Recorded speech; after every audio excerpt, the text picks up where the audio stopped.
The fluorescent lights flickered in the office hallway as Tomiwa slid her access card through the reader and stepped into the marketing office of Crown Tech.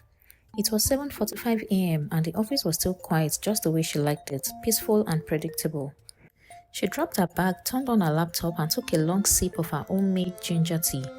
Today was going to be good. The launch of the company's new product campaign was in 3 weeks and her pitch had been approved by the board, the biggest win of her 4-year career.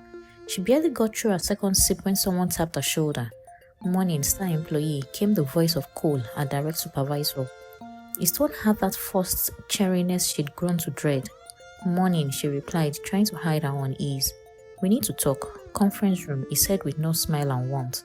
Tomiwa followed in with her notebook in her hand, her heart pounding just a little harder than normal. Inside the glass-walled conference room sat the HR rep, Vanessa, and a man she didn't recognize.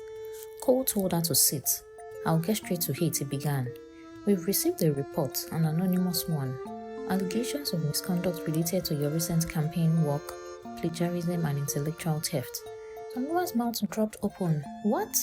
Cole raised a hand. "Calm down. We are conducting an investigation. Effective immediately, you'll be placed on a 2-week suspension while we sort this out." Vanessa chipped in. "You are not being terminated. This is a standard protocol." "But I didn't. This is ridiculous. I built that pitch from scratch. I even stayed night too." Her voice broke. Cole's face remained with no emotion. "Then I'm sure everything will clear up soon." Tomiwa left the room in a daze. As she packed up her desk, eyes avoided her. Only her colleague Tope whispered, "I don't believe it. Hang in there." At home, Tomiwa collapsed on the couch, her hands trembling. Her phone buzzed non-stop with WhatsApp messages from co-workers, but she muted the group. What could she say? That someone out there wanted her destroyed? She racked her brain. Who had access to her files? Only her team and Cole. She remembered how he had brushed off her idea 2 months ago, only to rediscover its brilliance after she presented a full draft. Her mind flashed to the praise she had received from the CEO at the last team meeting, the kind that turned heads and changed tides. Perhaps it turned the wrong heads. "God," she whispered, "this isn't fair. Why now?" She paced the room, heart aching. The fear in her chest was real. She knew how easily a story could be twisted, how a name could be stained. Later that night, while scrolling through her Bible app, more out of habit than faith, she stumbled on 2 Chronicles chapters 20 verse 17. A verse stood out. "You will not have to fight this battle. Take up your position, stand firm, and see the deliverance the Lord will give you." She paused. A line from her childhood echoed in her mind.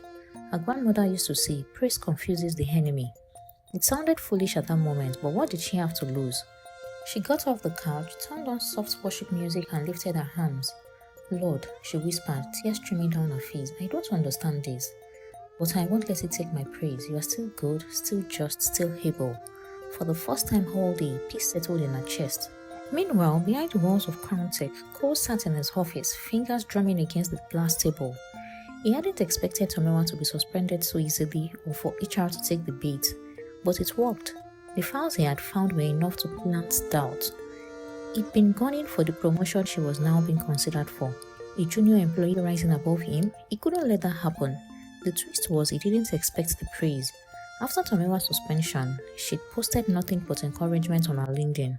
Tough times don't break purpose, they build it. People applauded her, even the CEO liked the post. Worse still, her team was still rooting for her. Topper even raised concerns about the allegations on the office group chat, which HR was now obligated to investigate. The cracks were forming, still Cole pressed on. If he could get one more fabricated email leaked, this could seal her fate. But what he didn't realize was that someone else was watching.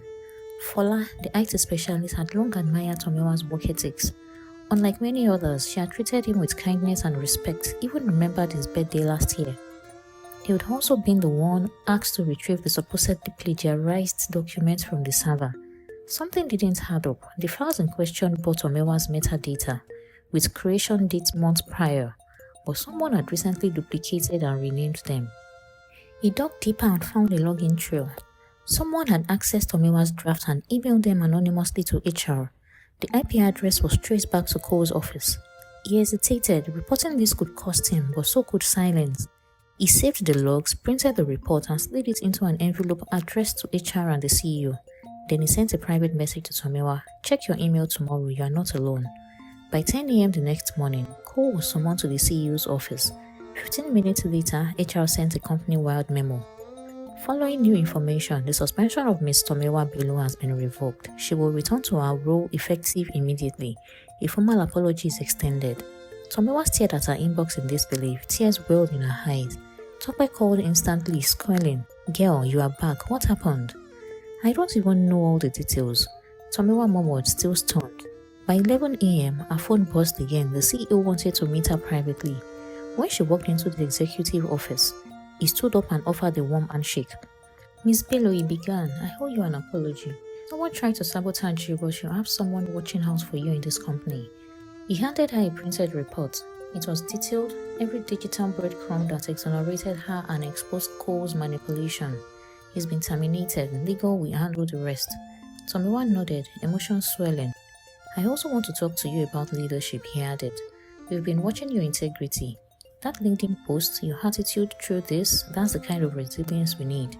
That weekend, Tomiwa hosted dinner at her small apartment. Tope, Fola, and a few trusted colleagues came over. "To survive her," someone toasted. "No," Tomiwa said with a soft smile, lifting her glass to praise. Everyone chuckled, thinking she was making light of the situation, but her eyes glistened with depth and conviction. "Seriously," she continued, "I didn't survive because I fought harder. I survived because I worshipped louder. When everything told me to defend myself, I chose to trust that the truth would rise. I chose to praise." Fola raised his glass a second time, to the kind of strength that doesn't scream but sings. Glasses clinked, the laughter returned. Later, after the guests had left and the apartment fell quiet again, Tomiwa sat on a balcony, sipping what was left of her tea. The night was warm, the sky unusually clear.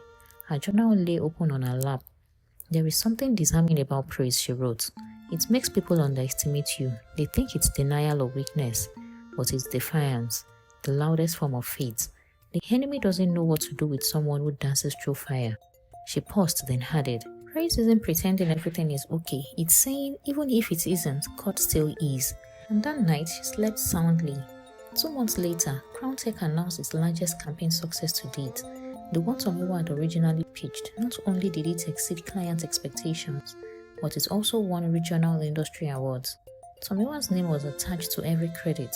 Her promotion to head of strategy was made official, and she was invited to speak at a Women in Tech Leadership conference.